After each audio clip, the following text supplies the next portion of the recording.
भारतीय संविधान का आर्टिकल 21। मैं आपको पढ़ के सुनाता हूँ, आपने भी पढ़ा होगा।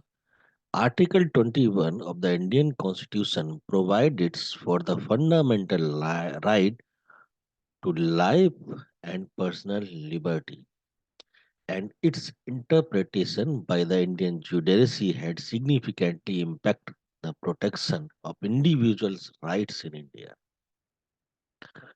Article 21, crucial provision that provides for the fundamental right to life, यानी कि जीने का हक हमको भी है। अगर मुझको ऐसा लगता है कि मेरे किसी भी कृत्य से, चाहे वो नैतिक हो या अनैतिक हो, मुझे नहीं पता कि वो नैतिक है या अनैतिक है, मैं अपना जीवन अपने तरीके से जीना चाहता। मुझे उसमें लगा कि इसमें मेरी जान को खतरा है। किनसे खतरा है, मैंने उनके बारे में बताया और हाई कोर्ट में एक याचिका दायर की कि मुझे जान का खतरा है। हाई कोर्ट ने बजाय मुझे प्रोटेक्शन देने के मुझे बोला कि आप जो कर रहे हैं वो गलत है, उसे छोड़ दीजिए। लेकिन मेरी परेशानी ये है कि मैं छोड़ भी दूं तब भी मेरी लाइफ पर जो खतरा है, जो खतरा मंडरा रहा है, वो मुझे जाता हुआ नहीं दिख रहा। ऐसी ही घटना हुई है यहाँ पर। शादीशुदा मुस्लिम महिला का लिव इन में रहना हराम। हाई कोर्ट ने शरीयत का हवाला देकर खारिज की महिला की याचिका। कई बार मैंने कानूनों में देखा है कि जज साहब जो है बड़े आत्मविश्वास से बोल देते हैं कि कोई भी धर्म ग्रंथ कानून के ऊपर नहीं।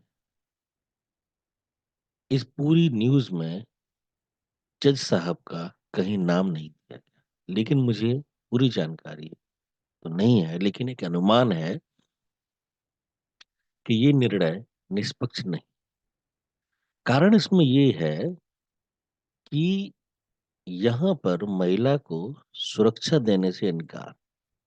अब आप ये बताइए, कल को अगर इस महिला के साथ कुछ भी गलत होता है तो उसका जिम्मेदार कौन हो? अब ये देखिए, व्यभिचार को हराम नहीं, लेकिन adultery is legal in India, जो कि नारीमन और इंदु मल्होत्रा के केस में जजमेंट जोसेफ सिंधे ने दिया था।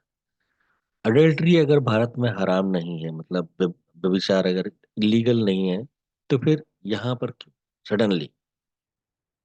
दूसरी चीज ये है कि अगर कल को इस महिला के साथ कुछ भी होता है, जो कि संभावना बहुत ज्यादा है, उसका दोषी फिर किसे माना जाएगा? कोर्ट तो दोष लेगा नहीं। दोषी फिर माना जाएगा उन व्यक्तियों को जिन्होंने ये अपराध किया है। लेकिन अगर कोर्ट यहाँ पर इस महिला को सुरक्षा दे देती तो शायद एक अपराध होने से बच जाए। इन कोर्ट को इससे कोई फर्क नहीं पड़ता है। कोर्ट को तो क्या करते हैं, क्या कह सकते हैं।